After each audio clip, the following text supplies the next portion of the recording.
Ele rolou na cama, puxando o lençol, ela puxou de volta. O ar no quarto estava tão frio que parecia viscoso. Mal que aguentava as pernas em movimento para ficar perto deles, receber calor e dar o que poderia parecer afeição felina. Minha querida Fay, talvez, saiba disso, e não estou prestes a me tornar um co-conspirador no que quer que você esteja trabalhando, reduzindo multas de biblioteca ou eliminando a necessidade de coleiras para gatos ou o que for. Mas mantenho os ouvidos atentos. Os quadlínguas estão novamente sob o domínio da milícia montada. Pelo menos é o que estão dizendo no salão do clube, em jornais e pelos cantos. Aparentemente, uma divisão do exército entrou na província de Quadlin, chegando até Coire, em algum tipo de missão de derrubada e queimada.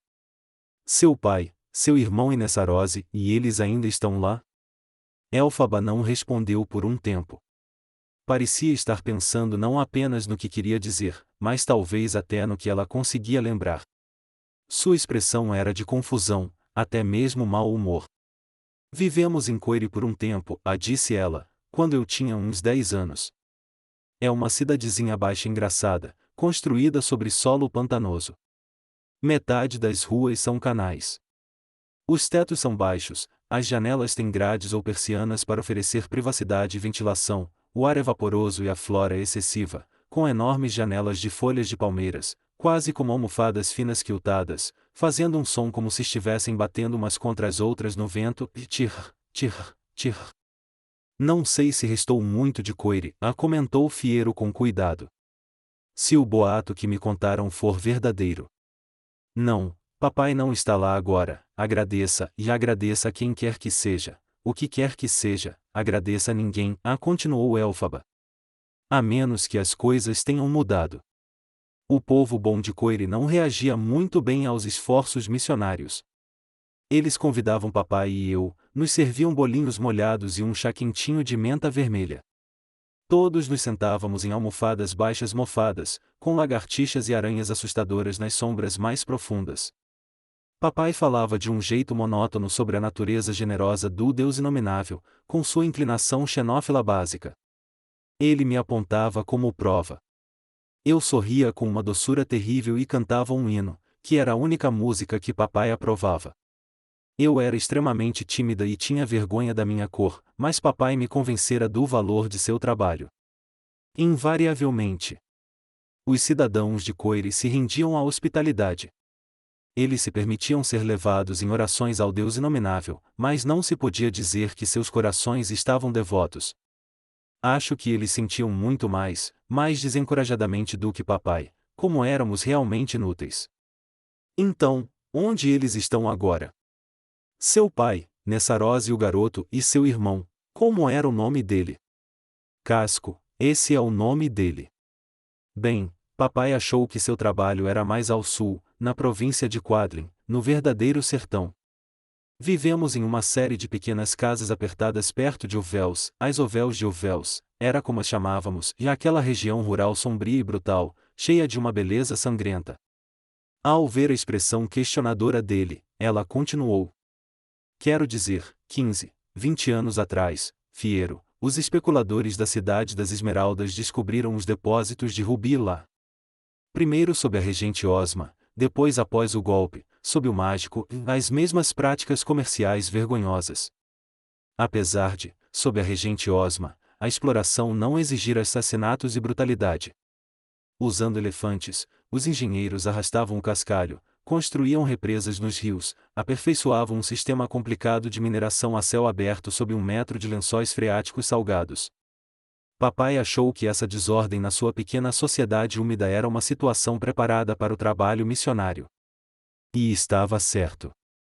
Os quadlínguas lutaram contra o mágico com proclamações mal fundamentadas, recorreram a totens, mas suas únicas armas militares eram estilingues.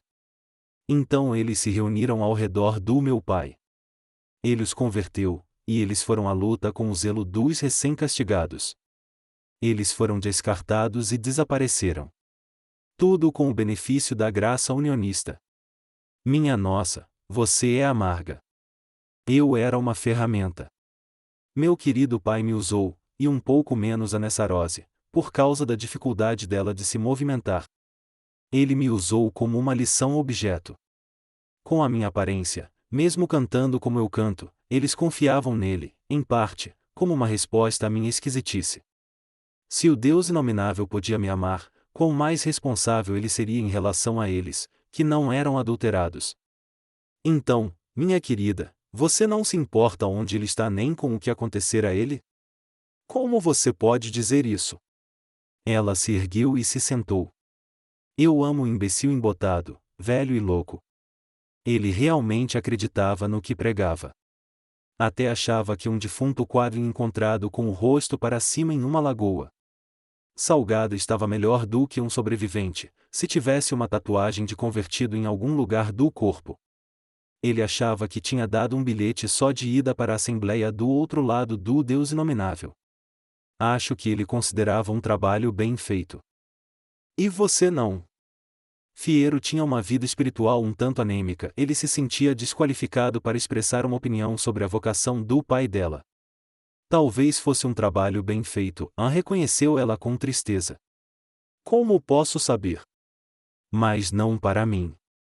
De acampamento em acampamento nós conseguíamos convertidos. De acampamento em acampamento as divisões de engenheiros civis chegavam para detonar a vida na vila. Não havia protesto propriamente dito em Oz. Ninguém estava ouvindo.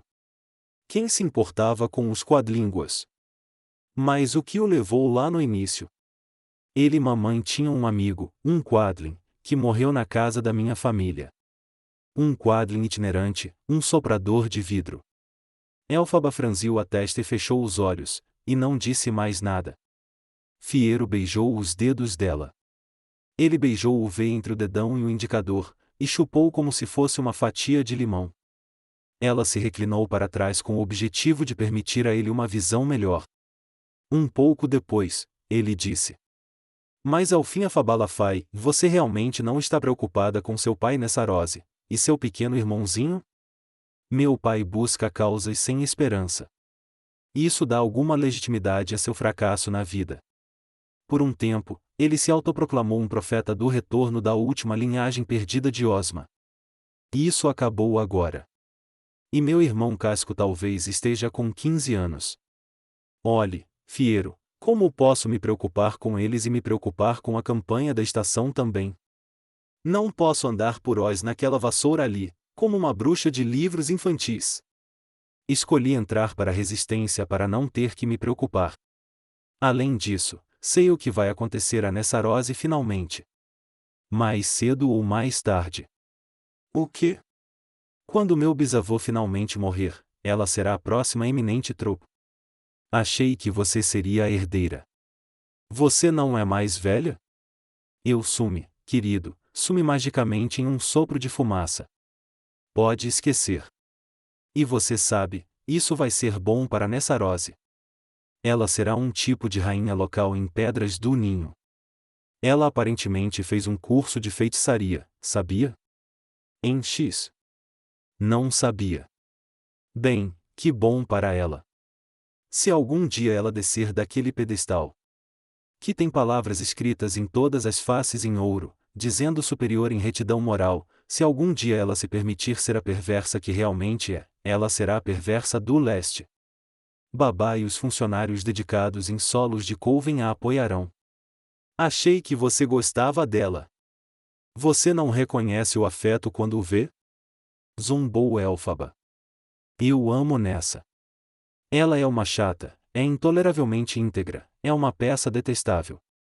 Sou devota a ela. Ela será a eminente tropo. Melhor ela do que eu, disse Elfaba com indiferença. Pelo menos, ela tem um ótimo gosto para sapatos. Certa noite no céu, a lua cheia caiu pesada sobre Elfaba, que dormia. Fiero tinha acordado e estava fazendo xixi no pinico. Malk estava perseguindo ratos na escada. Ao voltar, Fiero olhou a forma de sua amante, mais parecendo uma peranoite. Ele tinha trazido para ela um tradicional chale dos vincus de seda com franjas rosas sobre um fundo preto e tinha amarrado na cintura dela, e desde então era uma fantasia para a hora do sexo. Hoje, ao dormir, ela o tinha enrolado para cima, e ele admirou a curva dos flancos dela, a fragilidade suave do joelho, o tornozelo magro. Havia um aroma de perfume pairando no ar, o cheiro animal de resina, o cheiro do mar místico, o cheiro doce oculto do cabelo todo bagunçado pelo sexo. Ele se sentou à beira da cama e olhou para ela. Os pelos púbicos dela cresciam, quase mais roxos do que pretos, em pequenos cachos brilhantes, um padrão diferente do de Sarima. Havia uma sombra esquisita perto da virilha, por um instante sonolento, ele pensou se algum de seus diamantes azuis tinham, no calor do sexo, se transferido para a pele dela, ou era uma cicatriz? Mas ela acordou bem naquela hora e, à luz da lua, ela se cobriu com um lençol. Ela sorriu para ele com preguiça e chamou: Iero, meu herói. E isso derreteu o coração dele. Mas ela podia ficar tão irritada. Eu não me surpreenderia se o enrolado de porco que você está devorando com uma perfeita fartura despreocupada fosse cortado de um porco, falou ela de repente certa vez. Só porque você já comeu, não precisa estragar meu apetite, protestou ele com suavidade. Animais livres não estavam muito em evidência no território natal dele, e as poucas criaturas conscientes que ele conhecera em X tinham, exceto no clube de filosofia naquela noite, causado pouca impressão. O problema dos animais não o tocará muito. É por isso que não se deve ficar apaixonado, a gente fica cego. O amor é uma distração malvada. Agora você me fez desistir do almoço. Ele deu o resto de enrolado de porco para Malk. O que você sabe sobre maldade? Você é uma jogadora fraca nessa rede de renegados, não é? É uma principiante. Eu sei isto, e a maldade dos homens é que seu poder cultiva a estupidez e a cegueira. E a das mulheres. As mulheres são mais fracas, mas sua fraqueza é cheia de perspicácia e de uma certeza moral igualmente rígida. Como a arena delas é menor, sua capacidade de causar dano real é menos alarmante. Embora, sendo mais íntimas, elas sejam as mais traiçoeiras. E minha capacidade para o mal? Indagou Fiero, se sentindo envolvido e desconfortável. E a sua? A capacidade de Fiero para o mal está em acreditar arduamente em uma capacidade para o bem. E a sua? A minha está em pensar em epigramas. Você escapou com facilidade, disse ele, subitamente um pouco irritado. É isso que sua rede secreta pede para você fazer? Gerar epigramas inteligentes? Muitos feitos estão por vir, comentou ela, de maneira atípica.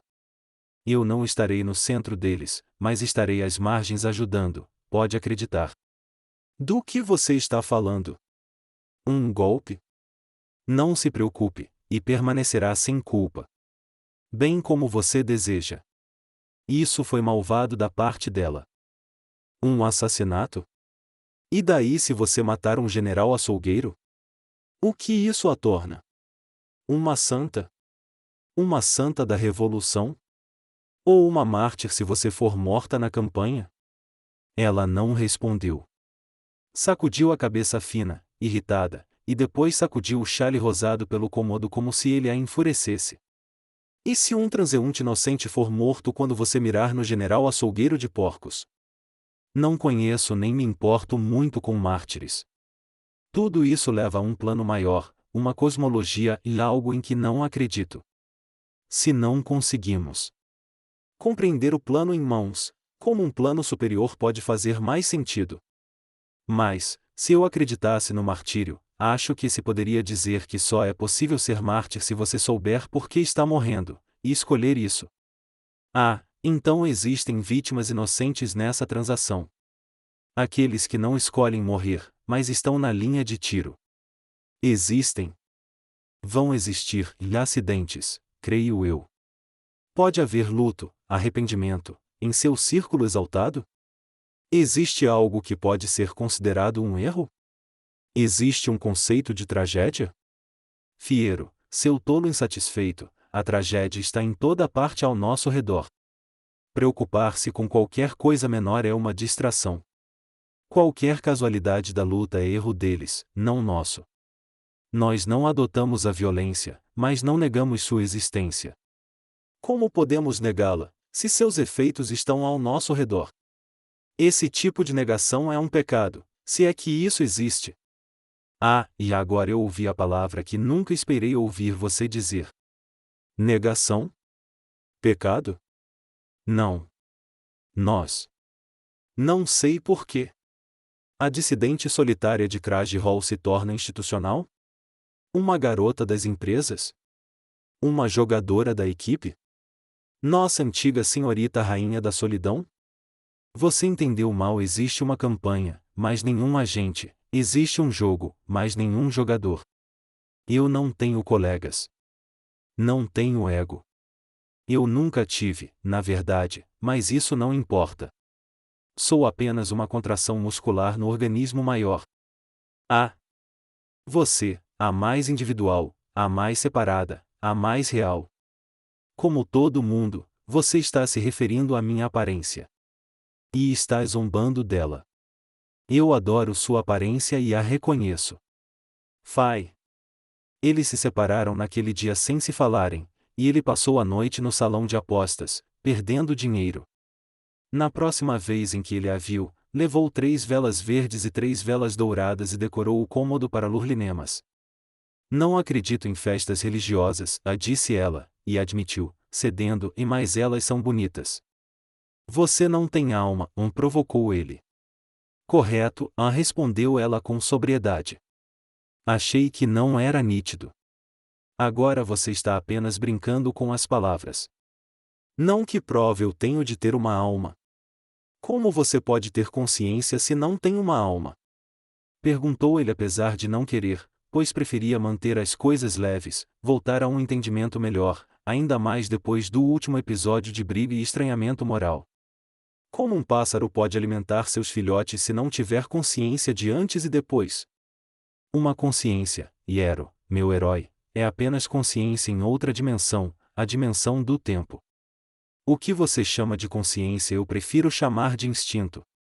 Os pássaros alimentam os filhotes sem entender o motivo, sem reclamar que tudo que nasce deve morrer, que peninha. Eu faço meu trabalho com uma motivação semelhante, um movimento interior em direção ao alimento, à justiça e à segurança. Sou um animal de bando caminhando com o rebanho, só isso. Sou uma folha esquecível em uma árvore. Como seu trabalho é terrorismo, esse é o argumento mais extremo para o crime que eu já ouvi. Você está evitando toda a responsabilidade pessoal. Isso é tão ruim quanto aqueles que sacrificam seu desejo pessoal nos lamaçais sombrios do desejo desconhecido de um Deus inominável. Se você anula a ideia de pessoa, anula a ideia da culpabilidade individual. O que é pior, Fiero? Anular a ideia de pessoa ou anular, através da tortura, da prisão e da fome, pessoas reais e vivas? Olhe, você se preocuparia em salvar um retrato sentimental precioso em um museu de belas artes quando a cidade ao seu redor está em chamas e as pessoas de verdade estão queimando até morrer? Você precisa ter um pouco de perspectiva nisso tudo. Mas mesmo um transeunte inocente, digamos, uma desagradável dama da sociedade, é uma pessoa real, não um retrato. Sua metáfora é perturbadora e depreciadora, é uma desculpa cega para o crime. Uma dama da sociedade escolheu se mostrar como um retrato vivo. Ela deve ser tratada como tal.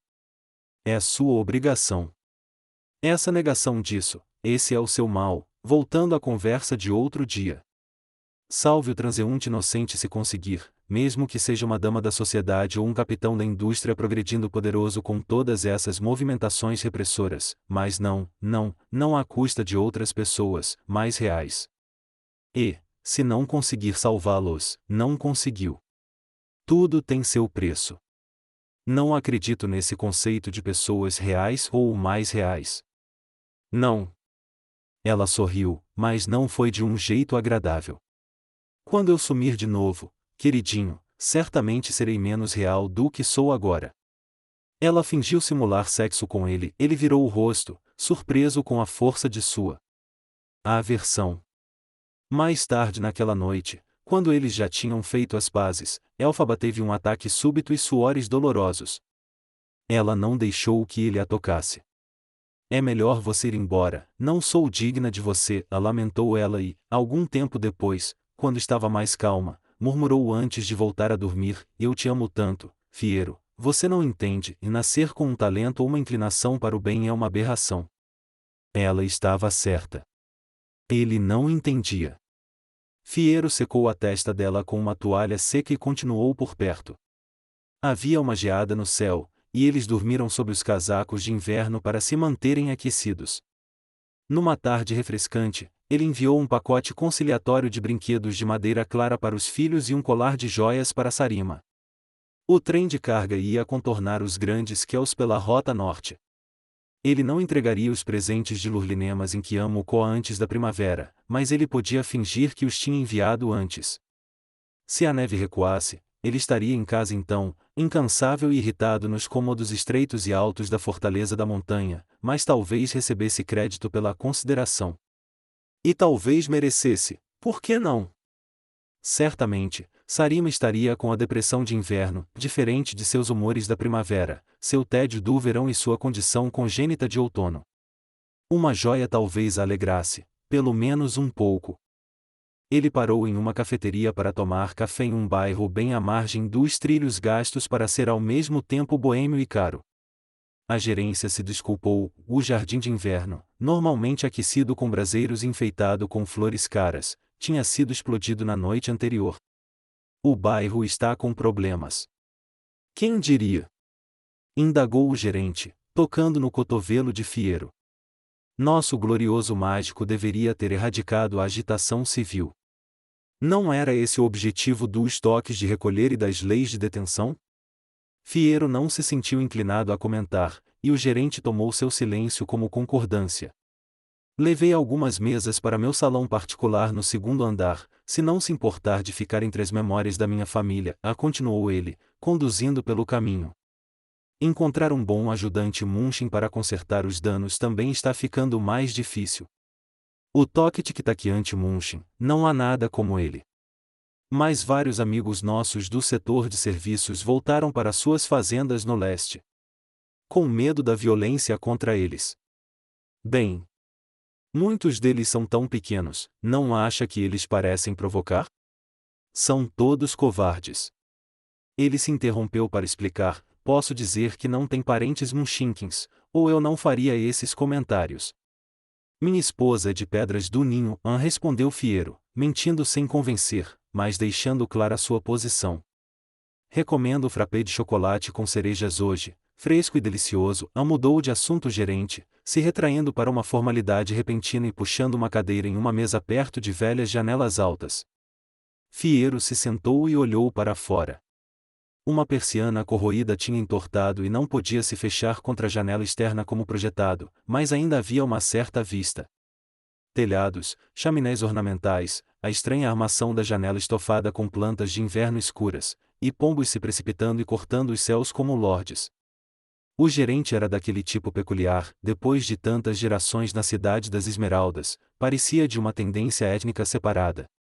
Os retratos de sua família mostravam os olhos de mel brilhantes, e testas grandes tanto em homens quanto em mulheres, e arrancavam os escalpos das crianças também, a moda da nostálgica classe média em ascensão. Ao ver os garotos afetados em cetim cor-de-rosa com cachorros pequenos de pelos arrepiados e as meninas em decotes profundos e vermelho escuros como se fossem mulheres, revelando a inocente ausência de seios, Fiero sentiu a súbita saudade, outra vez, de seus filhos frios e distantes. Embora feridos pela vida particular específica, e quem não era? Na memória dele, Irgi, Manek e Nor tinham mais integridade que essa prole de estufa de projeto de família.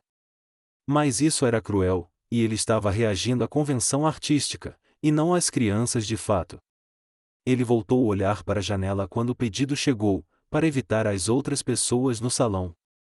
Em geral, tomar café no jardim de inverno abaixo oferecia uma vista de muros de tijolos cobertos de arbustos e a ocasional estátua de mármore de um improvavelmente belo e vulnerável jovem nu. No entanto, do andar de cima, era possível ver sobre o muro interior da área de uma cavalariça. Uma parte era um estábulo, outra parecia um banheiro do bairro e quase fugindo do campo de visão havia o muro destruído pela explosão. Algum tipo de rede de arame farpado retorcido foi erguido através da abertura, que levava ao pátio de uma escola. Conforme ele observava, uma das portas da escola adjacente foi aberta com um empurrão, e uma pequena multidão surgiu, agitada e se alongando à luz do sol. Parecia haver um casal de senhoras quadlínguas e alguns meninos adolescentes quadlínguas, rapazes com bigodes precoces formando uma sombra azulada na macia pele rosada. 5, 6, 7 quadlínguas, e 2 homens robustos que poderiam ser parte de Liquin, era difícil dizer, e uma família de ursos. Não, ursos. Ursos vermelhos pequenos, uma mãe, um pai e um filhote. O ursinho foi decidido até umas bolas e cordas sob as escadas. Os quadlínguas fizeram um círculo e começaram a cantar e dançar. Os mais velhos, com passos artríticos, davam as mãos aos adolescentes e se moviam em padrões anti-horários, para dentro e para fora, como se fizessem um relógio que revertia o movimento horário do tempo. Os homens de liquins troncudos dividiam um cigarro e observavam a barreira de arame atravessada no muro quebrado. Os ursos vermelhos estavam mais desanimados. O macho estava sentado na ponta de madeira de um canteiro de areia, esfregando os olhos e alisando o pelo debaixo do queixo. A fêmea se movimentava de um lado para o outro, chutando a bola apenas com a frequência suficiente para manter o filhote ocupado, depois acariciando a cabeça abaixada de seu companheiro. Fiero deu um gole na bebida e se inclinou um pouco para a frente. Se havia, o quê, uns 12 prisioneiros e apenas uma cerca de arame entre eles e a liberdade, por que eles não a rompiam? Por que eles estavam separados em grupos raciais e de espécies? Depois de 10 minutos, as portas se abriram outra vez, e um soldado da Força Galé saiu, todo enfeitado e, assim, Fiero teve de admitir por fim, apavorante. Apavorante no uniforme vermelho tijolo com botas verdes, e a cruz esmeralda que dividia em 4 a camisa, uma linha vertical da virilha até o colarinho engomado, a outra linha de axila a axila cruzando o peitoral. Era apenas um jovem cujo cabelo cacheado era tão loiro que parecia quase branco no sol de inverno. Ele ficou de pé com as pernas afastadas no degrau da varanda da escola. Embora Fiero não conseguisse ouvir nada através da janela fechada, o soldado aparentemente deu uma ordem. Os ursos se entesaram e o filhote começou a choramingar e agarrar a bola para si. Os homens de Liquin se aproximaram e ficaram de pé, prontos. Os quadlínguas ignoraram a ordem e continuaram a dançar. Eles balançavam os quadris e mantinham os braços na altura dos ombros, movendo as mãos em uma mensagem simbólica, embora Fiero só conseguisse adivinhar o significado. Ele nunca tinha visto um quadlin antes. O soldado da Força Galé elevou a voz. Ele tinha um cacetete em uma correia pendurada na cintura. O filhote se escondeu atrás do pai, e a mãe pareceu rosnar. Trabalhem juntos, Fiero se pegou pensando, sem perceber que poderia ter um pensamento desses. Trabalhem em equipe, ou vocês são 12 e ele é apenas um. São suas diferenças entre si que os mantêm dóceis? Ou há parentes lá dentro que serão torturados se vocês tentarem escapar? Era tudo especulação, Fiero não conhecia a dinâmica da situação, mas estava fascinado. Ele percebeu que sua mão estava aberta, com a palma contra o vidro da janela. Abaixo, como os ursos não ficaram de pé para entrar na fila, o soldado ergueu o porrete e o desceu na cabeça do filhote. O corpo de Fiero deu um solavanco, ele cuspiu a bebida e a xícara quebrou, com cacos de porcelana se espalhando pelo piso de carvalho amanteigado colocado em zigue-zague. O gerente apareceu de trás de uma porta de pano verde e desaprovou, fechando as cortinas, mas não antes de Fiero ter visto uma última coisa.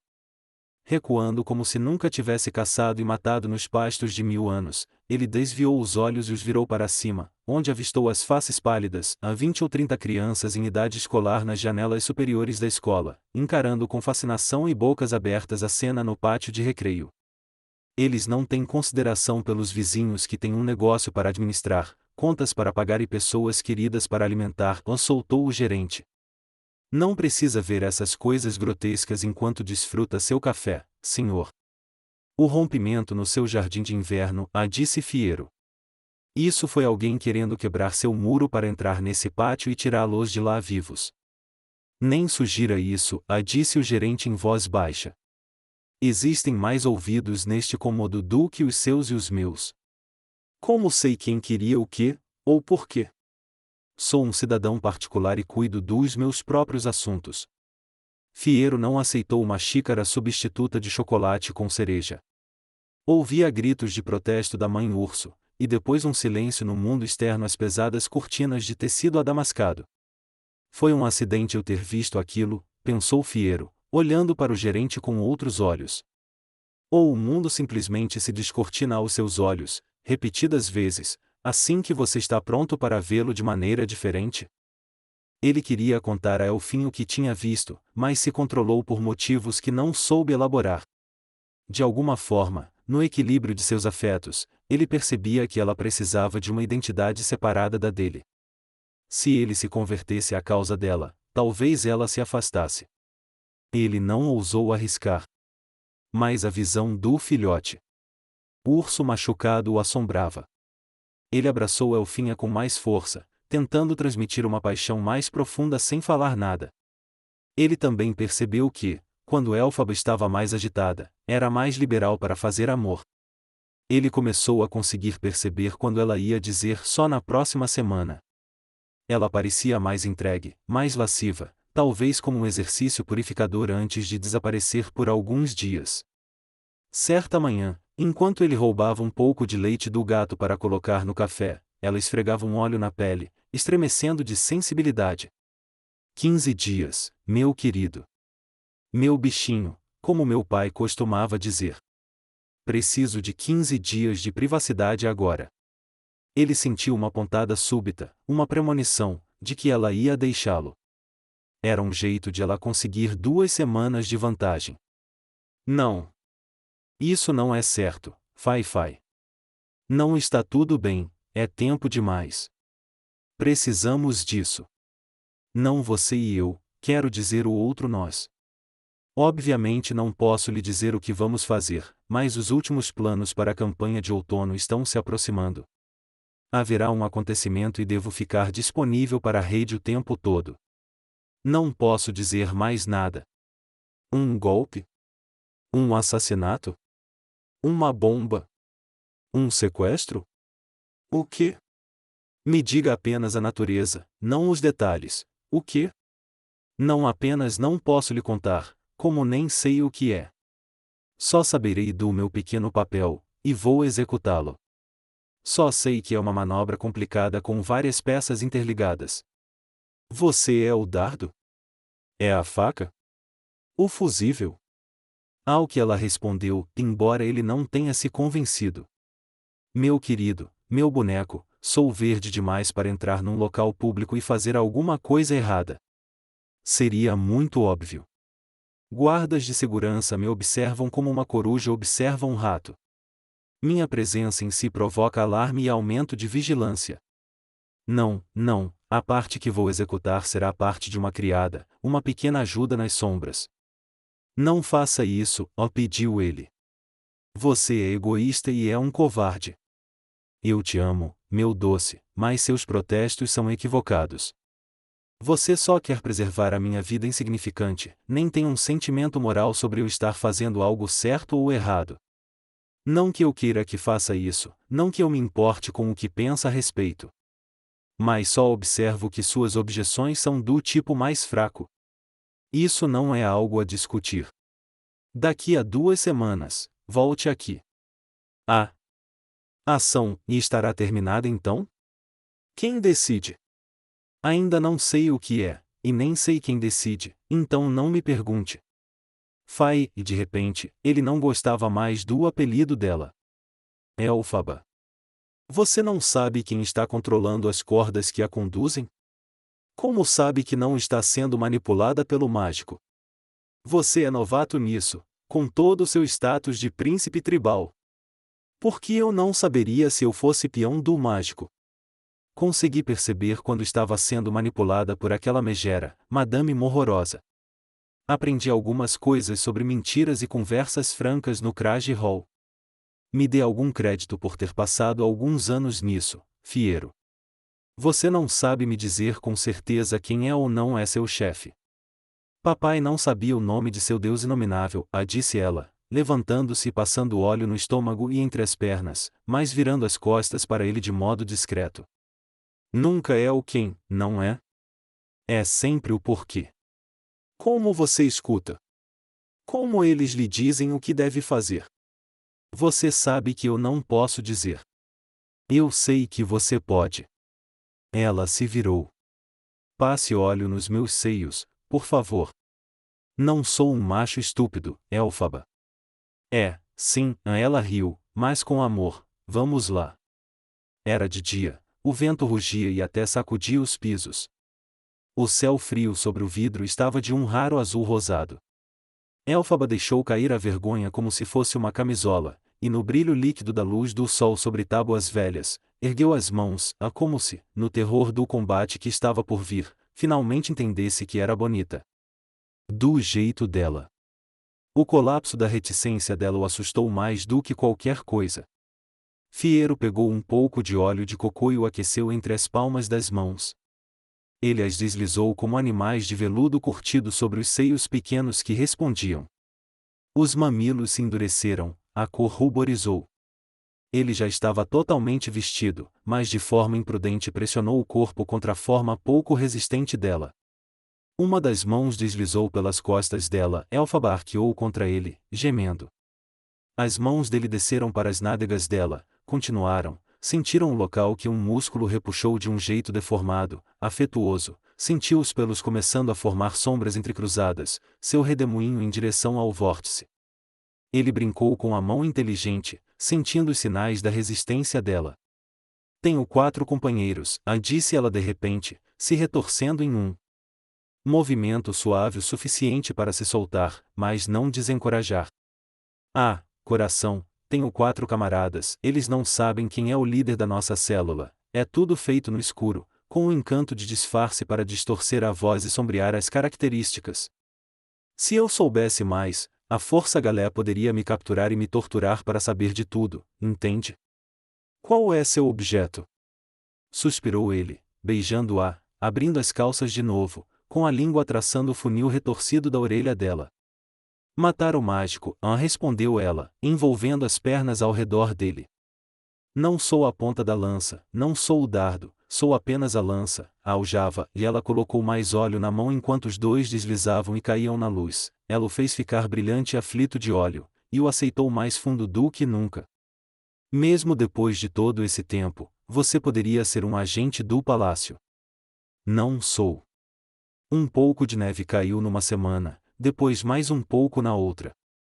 A festividade de Lurlinemas se aproximava. As capelas unionistas, tendo se apropriado e transformado as partes mais visíveis das velhas crenças pagãs, se enfeitaram desavergonhadamente de verde dourado, colocaram velas verdes e gombos dourados, e guirlandas de frutas verdes e outras pintadas de dourado. Ao longo da Rua dos Mercadores, as lojas e as igrejas se superavam na decoração, com mostruários de roupas da moda e quinquilharias inúteis e caras. Nas vitrines, figuras de papel machê evocavam a boa fada rainha Lurline em sua carruagem com asas, e sua assistente, a fada inferior Prenella, que distribuía delícias embrulhadas para presente de sua ampla cesta mágica. Ele se perguntava, repetidas vezes, se amava Elphaba.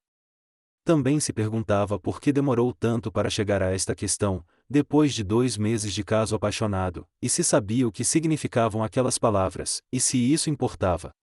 Escolheu mais presentes para as crianças e para a rabugenta Samira, aquela infeliz mal alimentada, aquele monstro. Ele sentia um pouco de saudade dela, seus sentimentos por Elphaba não pareciam competir com o que ele sentia por Sarima, mas sim complementar. Não poderia haver 2 mulheres mais diferentes. Elphaba demonstrava a orgulhosa independência das mulheres da montanha Argiki que Sarima, casada tão cedo, nunca havia desenvolvido. E Elfinha não era apenas um tipo provincial diferente, para não dizer original, ela parecia avançar no gênero, às vezes parecia uma espécie diferente. Ele se pegou com uma ereção gigantesca só de lembrar a última vez, e teve de se esconder atrás de alguns xales femininos em uma loja até diminuir. Ele comprou 3, 4, 6 xales para Sarima, que não usava xales. E comprou 6 xales para Elphaba, que os usava. A garota da loja, uma anã Munshin desinteressante que tinha de ficar sobre uma cadeira para alcançar a caixa registradora, disse sobre os ombros dele. Só um minuto, madame. Ele se virou para fazer espaço no balcão para outra cliente. Mestre Fiero! Gritou Glinda. Senhorita Glinda, disse ele, estupefato. Que surpresa! Uma dúzia de chales. Veja, Crop, veja quem está aqui. E lá estava Crop, com uma pequena papada, embora não pudesse ter mais de 25 anos ainda, olhando de um jeito culpado por cima de um mostruário de coisas emplumadas. Continua na próxima semana. Por favor, compartilhe este vídeo, curta, comente e me ajude a engajar para que eu possa continuar postando histórias para vocês. Não se esqueça de se inscrever no canal se você for novo aqui. Gratidão.